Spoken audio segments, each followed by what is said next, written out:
đến từ khu 3 thị trấn Than Uyên. Xin kính mời quý vị đại biểu, các em thiếu niên nhi đồng chúng ta hãy dành một tràng vỗ tay thật lớn để cảm ơn đội múa lân đến từ khu 3 thị trấn ạ.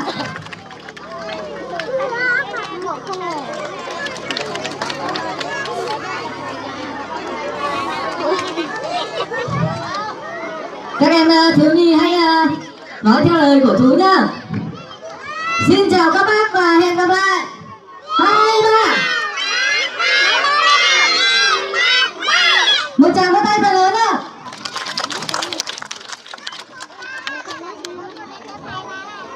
Ta sẽ nghe những cái cảm nhận của em trong cái tiết mục múa lân vừa rồi. Xin mời em. Cho chị hỏi em tên là gì? Em tên là Thành. Em tên là Văn Thành. Em Thành học lớp mấy rồi? Lớp 6.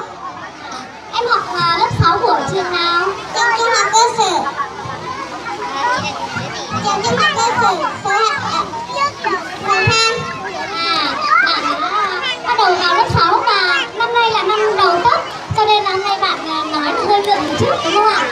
Qua tiết mục múa lân vừa rồi thì em có thấy hay không? Có thấy vui không? Có. Em có đi xạo con sư tử không? Không. Thế trong cái một múa lân vừa rồi thì có một cái nhân vật đó là Tôn Ngộ Không. Em có biết Tôn Ngộ Không được chúng ta gặp ở trong một phim nào? Phim Tây Du Ký.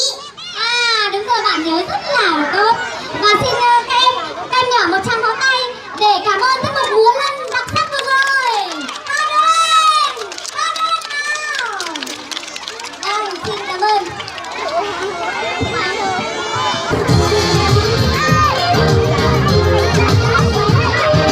Nó cho nó mà ta tỏ giờ nó bua cho tao này vô chia cho cái thứ mình nhựa muốn nó tha đó muốn nó không nồng đó mà nó giờ mỏi sẽ y lúc cầu đi ở trên là ngủ xa vui tết trung thu học với lúc giờ mong tha nó với lúc giờ mong nó nè là sẽ cần cầu đi theo. Kính thưa quý vị đại biểu, kính thưa toàn thể bà con, các em thiếu niên nhi đồng yêu quý và mỗi đêm trung thu trong tháng cỏ khắp trần gian, trẻ em lại náo nức thắp đèn phá cỗ. Tết trung thu đã thực sự trở thành Tết của thiếu nhi cả nước. Sinh thời Chủ tịch Hồ Chí Minh, người luôn dành những tình cảm yêu thương và sự quan tâm sâu sắc của cho các cháu thiếu niên nhi đồng trung thu. Trung thu năm nào, người cũng gửi cho các cháu những lời thơ đầy cảm động. Trung thu sáng yêu thương, Bác Hồ là những cảnh nhớ thương nhi đồng. Sau đây bác viết mấy dòng gửi cho các cháu tỏ lòng nhớ thương. Vui Tết đón trăng nhớ Bác Hồ. Đêm Trung thu năm nay được sự nhất trí và ủng hộ của Thường trực Tỉnh ủy, Chi đoàn Dân đảng phối hợp với Chi đoàn Ngân hàng Nông nghiệp và Phát triển Nông thôn huyện Than Uyên tổ chức Tết Trung thu với chủ đề Vui Tết Trung thu cho các em thiếu niên nhi đồng bản Hua Than, xã Mường Than năm 2017.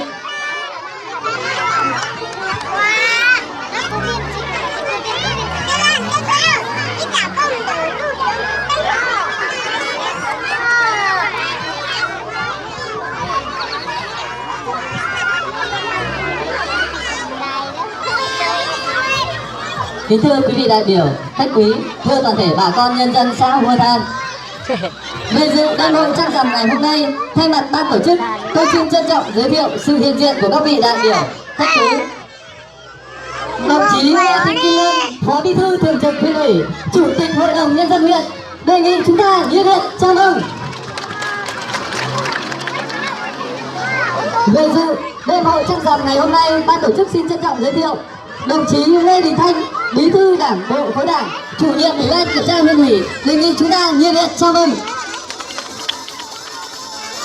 Đồng chí Vũ Thị Mây, Bí thư chi bộ, Giám đốc Ngân hàng Nông nghiệp và Phát triển Nông thôn huyện Than Uyên, đề nghị chúng ta nhiệt liệt chào mừng.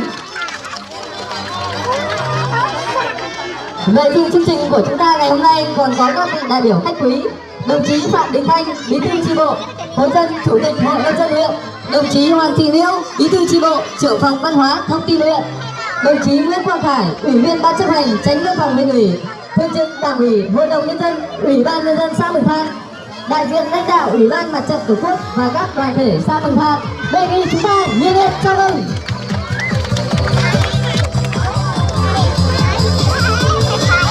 Kính thưa quý vị đại biểu, trong những năm qua, bản thân rất tự hào vì các em học sinh đã có nhiều thành tích cao trong học tập.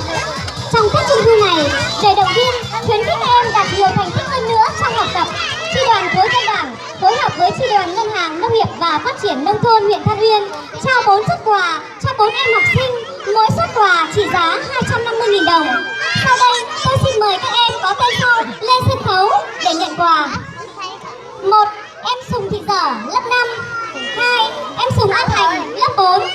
3. Em Giàng Thị Cho, lớp 9. 4. Em Sùng A Công, lớp 9. Xin mời 4 em lên khu vực sân khấu để chúng ta nhận quà.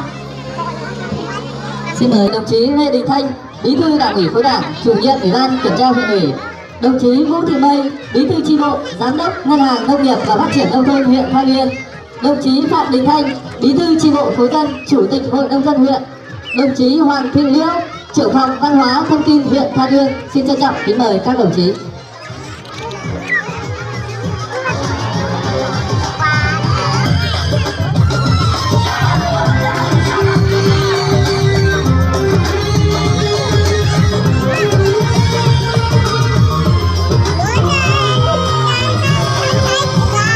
Ngồi xuống đi con.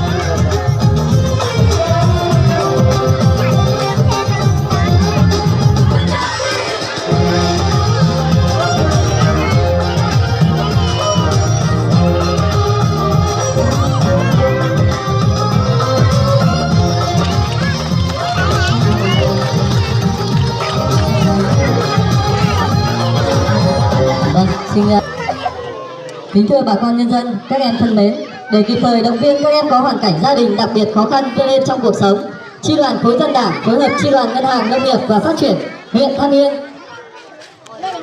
trao 2 suất quà cho 2 em học sinh có hoàn cảnh gia đình đặc biệt khó khăn, mỗi suất quà trị giá 500.000 đồng. Sau đây tôi xin mời các em có tên xã Quý. Xin mời em Thảo A Lý. Vâng, xin mời 2 em ạ. Chị ạ.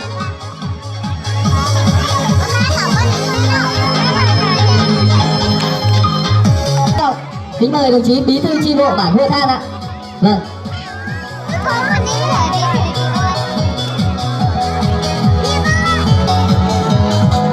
Họ nói giờ hỏi gì nhiệt gì quý ti cũng bây sinh plua nè plua chào lúc giờ nó tôi cho nói cho chứ mua công ty cô trâu cho nên cho chị hỏi gì plua sắp lại học với lúc giờ nó này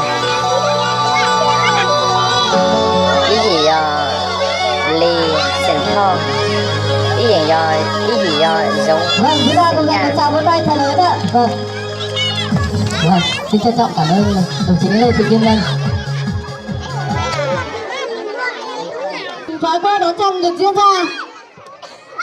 Xin kính mời các quý vị đại biểu và toàn thể các em, chúng ta sẽ đợi chờ trong giây phút. Vâng.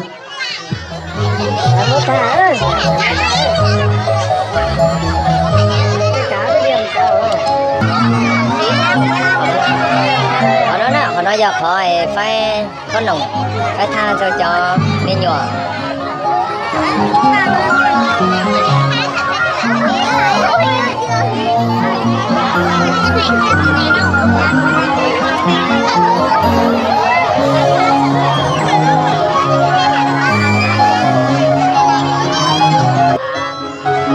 Thu hoạch cái chứ? Năm ngoái ra được nhiều? Thu hoạch lâu rồi. Được nhiều? Được tí dạo. Giờ còn nhiều chứ?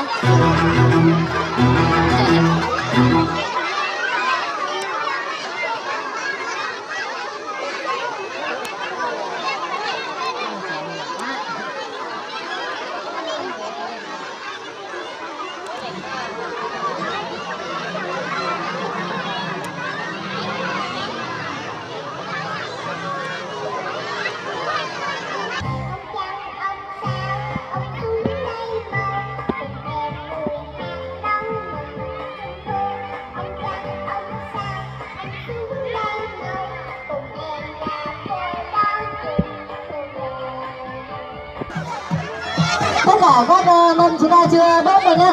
Chúng ta chưa đốt pháo rồi nhá.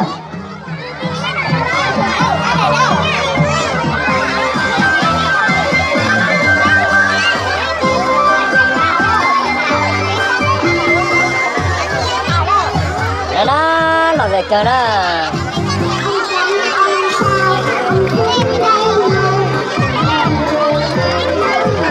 Chú đề nghị tất cả các cháu chúng ta trật tự lại, chúng ta không nói chuyện nữa. chuyển lên. Tất cả các cháu chúng ta trật tự lại, tất cả các cháu chúng ta ngồi xuống.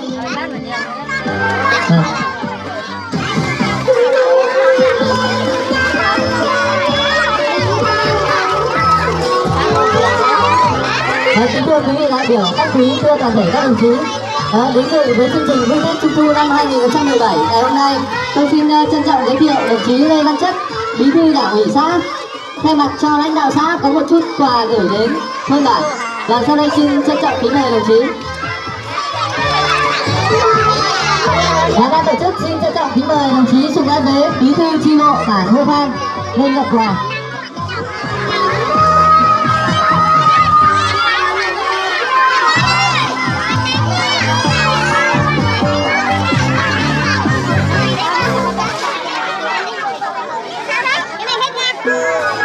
Vâng, chúng ta dành một tràng vỗ tay ạ. Còn sau đây đồng chí Sùng A Dế, Bí thư chi bộ bản Hô Phan có đôi lời phát biểu. Vâng, xin trân trọng kính mời đồng chí. Vâng, cảm ơn được sự quan tâm của lãnh đạo huyện và sự lãnh đạo của Ủy ban nhân xã Hồng Than là được vui xuân vui Tết Trung thu cho bản Hô Than với tôi. Thì tôi cũng thay mặt cho các cháu thiếu nhi trẻ em trong bản Hô Than là một lần nữa cảm ơn lãnh đạo Ủy ban nhân dân huyện và cảm ơn lãnh đạo Ủy ban nhân dân xã Hồng Than. Xin trân trọng cảm ơn. Vâng, xin trân trọng cảm ơn đồng chí. Sau đây ban tổ chức xin trân trọng kính mời các quý vị đại biểu khách quý chúng ta xuống chung vui cùng các em thiếu niên nhi đồng bản Hô Phan. Vâng, xin trân trọng kính mời các đồng chí.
Chú mời tất cả các cháu chúng ta còn đang đứng ở phía ngoài, chúng ta khẩn trương vào các mâm ngũ quả, các mâm bánh kẹo mà các cô chú đã chuẩn bị.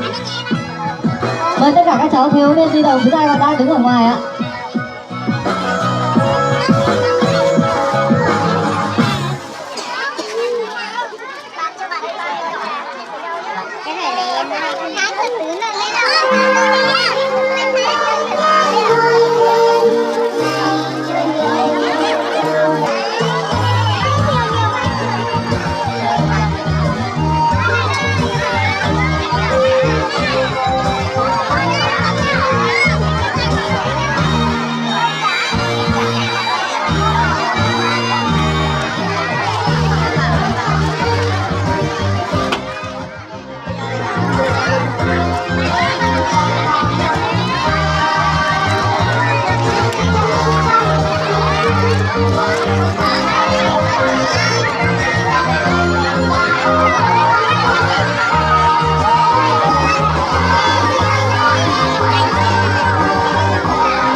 cho này cho mình xài giống coi nè.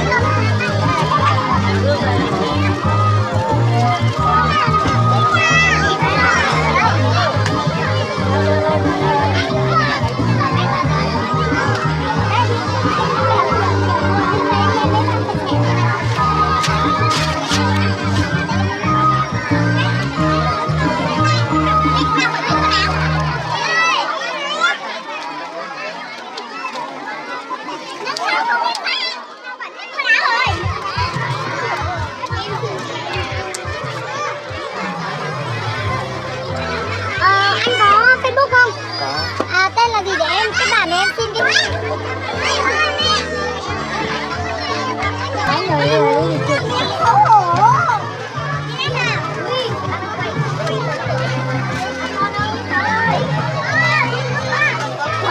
Nó này chém nhanh ơi. Hai bạn này vào chém nhanh. Các cháu chúng ta vừa liên hoan vừa đến một số trò chơi. Các cô đằng sau chú là một cô đang ôm những món quà hết sức có giá trị. Cô có thể rất cao.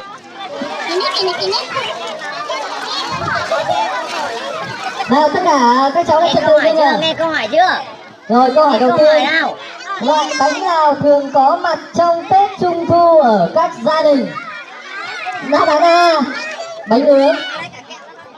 Đáp án B bánh dẻo. Đáp án C Giơ tay đi, giơ tay đi. cả hai đáp án trên.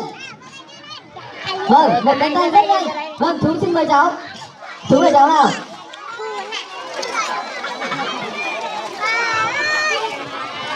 Quán chín đi nè. Nó quán ăn cơm quán chín đi nè mấy chín. Quán chín đi nữa là cả hai. Chín đi chín nước xe đang chín nữa rồi. Cả bánh dẻo và bánh nướng á. Đáp án của cháu đưa ra là cả bánh dẻo và bánh nướng. Vâng. Các em thấy có đúng không? Chuẩn không ạ? Vâng, đáp án của bạn đưa ra rất chính xác. Vâng, sau đây xin mời bạn hãy bốc thăm để nhận một phần thưởng. Phần thưởng của cháu là gì nhỉ? Phần thưởng của cháu là một con búp bê. Vâng, phần thưởng của bạn là một con búp bê. Vâng. Rồi, bạn có thể giơ cao con búp bê để cho tất cả các bạn nhìn không ạ? Vâng, một con búp bê hết sức xinh xắn ạ. Một tràng vỗ tay dành cho bạn. Chúng ta sẵn sàng đến câu hỏi thứ hai chưa? Chú cháu. Vâng. Chú đưa ra đáp án đã, xong rồi các cháu chọn. Nào tất cả các cháu chú ý nhìn các chú này. Đáp án A mặt nạ. Đáp án B đèn ông sao.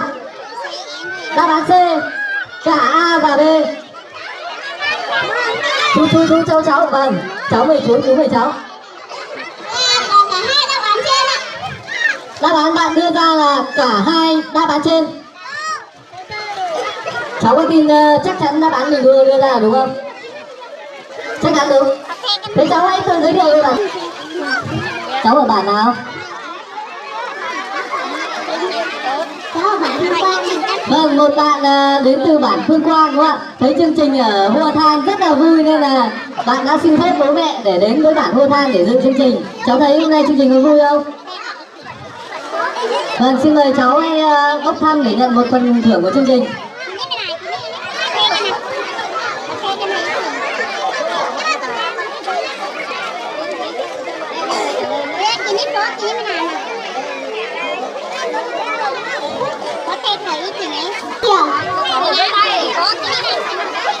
Phần thưởng của bạn là một chiếc thìa của máy cẩu xúc. Vâng.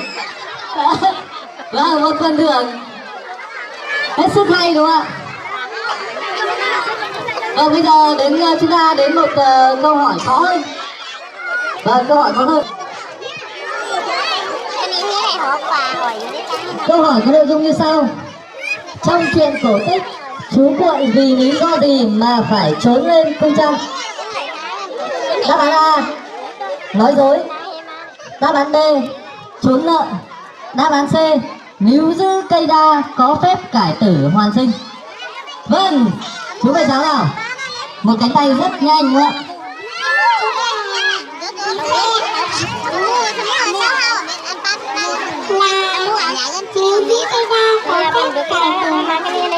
Bạn đưa ra đáp án C.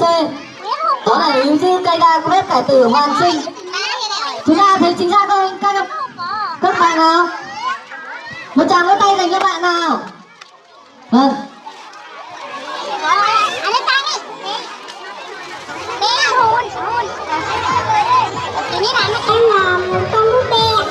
Vâng, phần thưởng của bạn là một con búp bê. Vâng. Chú mời cháu giới thiệu về mình nào. Là cháu tên Vinh, còn tên của em là cháu là Đoàn Thị Di. Đoàn Thị Di. Cháu năm nay bao nhiêu tuổi rồi và cháu đến từ bản nào? Cháu năm nay 14 tuổi ạ, cháu đến từ bản Lua Thang. Vâng, đã trả lời rất chính xác câu hỏi của chương trình. Vâng, cảm ơn cháu.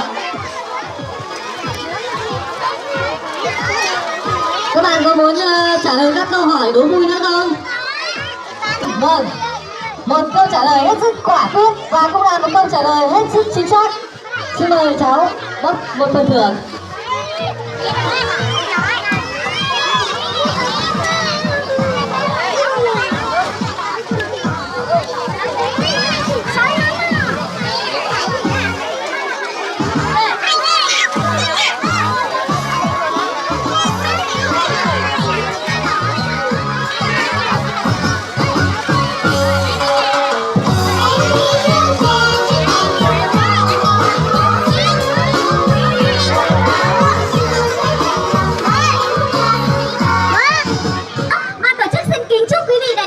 Mạnh khỏe, hạnh phúc, chúc bà con nhân dân đoàn kết, hăng say phát triển kinh tế, xây dựng gia đình ngày càng no đủ. Chúc em thiếu niên nhi đồng chăm ngoan học giỏi, đạt được nhiều thành tích cao trong học tập. Xin chào và hẹn gặp lại.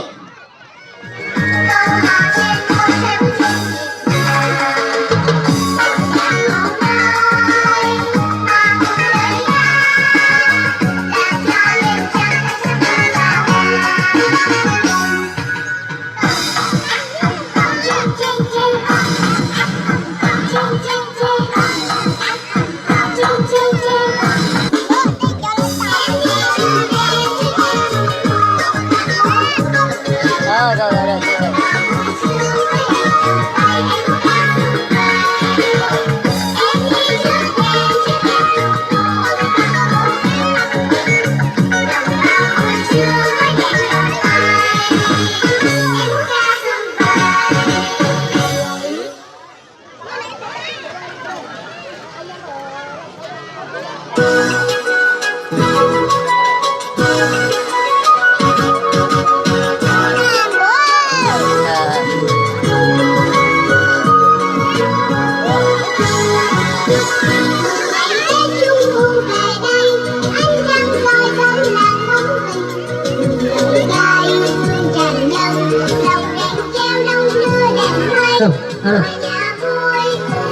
Nó tổ chức ở đó cho nên chỉ cứ tin cha cho mình nhỏ giàu tôi nó khó nồng ta chè bây giờ nó sẽ là một chế nữa cho nó tí tầm mò lại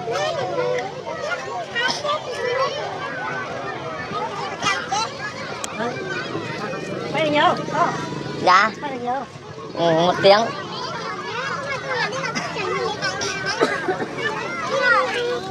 nó giờ đấy cái nó là giờ cái nó này cái chồng cho nên chỉ cái tin cha mà cái cha mình nhớ tôi xin được tên nào mà nó khó nổi thế ở là dẹp mà nó là dẹp cần có nó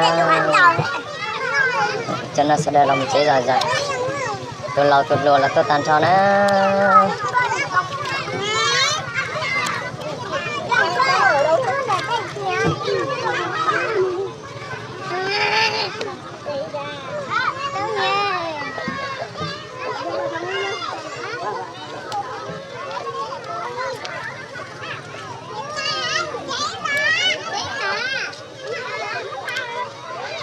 thì nó sẽ ở chỗ ấy trong này chỉ cái tin cha sẽ có video nó theo